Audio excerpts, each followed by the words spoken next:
Yo guys, balik lagi. Hari ini kita akan review mobil yang sangat spesial, yaitu Jesko Tech yang ada di TDA. Mobil ini cuma ada 125 unit di seluruh dunia.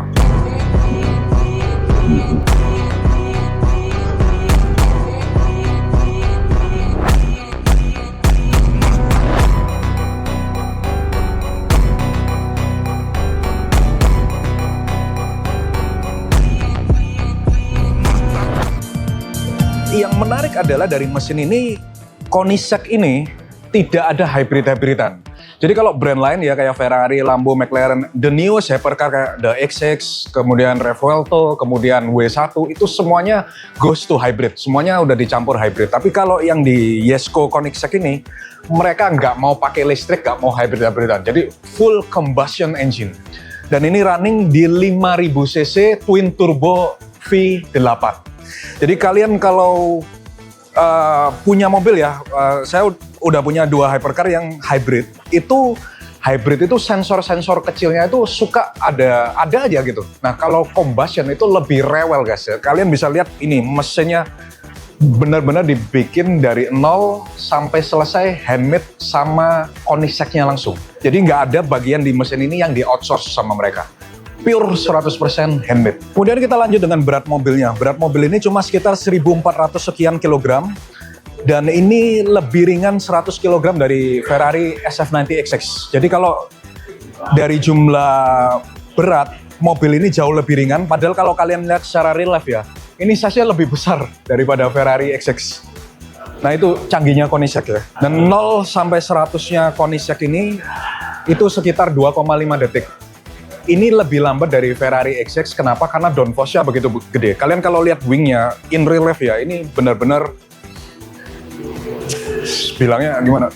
So beautiful, so challenging, so agresif ya. Benar-benar ini like a work piece of art. Jadi karena downforce-nya itu begitu besar, itu dia sekitar 1400 kg untuk downforce-nya. Ini hampir 3 kali lipatnya Ferrari XX. Kalau 0 sampai 100 dia memang pelan di 2,5 detik. Tapi XX itu lebih cepat, 0 sampai 100-nya 1,9 detik. Tapi begitu sudah naik ke angka lebih dari 100 km, maka semua hypercar akan dilahap sama Koenigsegg. Kalian lihat nih, catnya di atas sudah saya siapin. Jadi semua hypercar kalau diajak balapan sama Koenigsegg Jesko ini, begitu speednya udah di atas 100, habis semua. Habis. Yang unik ya, ini karbon tapi kerasnya luar biasa. Dan katanya dari orang Koenigsegg-nya, ini tangki bensinnya sepanjang ini semua, sampai muter ke sisi satunya. Yuk kita lanjut lihat dalamnya.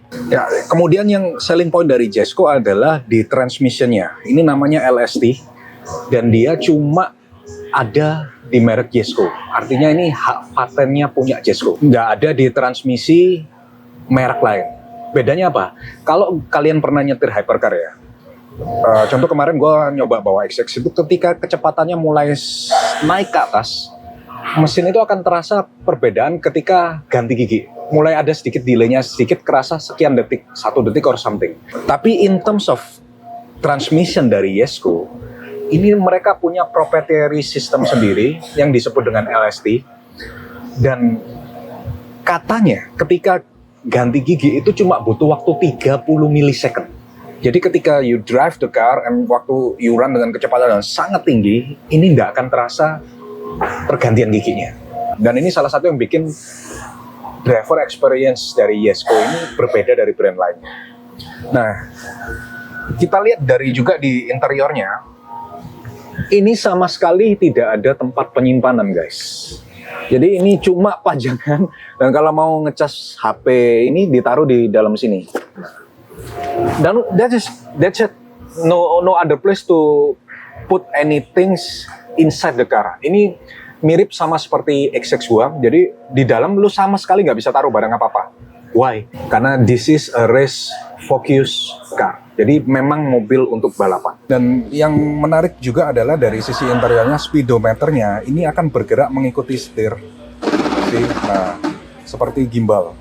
Jadi walaupun gerak ke kiri ke kanan, dia akan tetap stabil. Ini salah satu keunikan dari speedometernya Jesko. Kita coba start ya.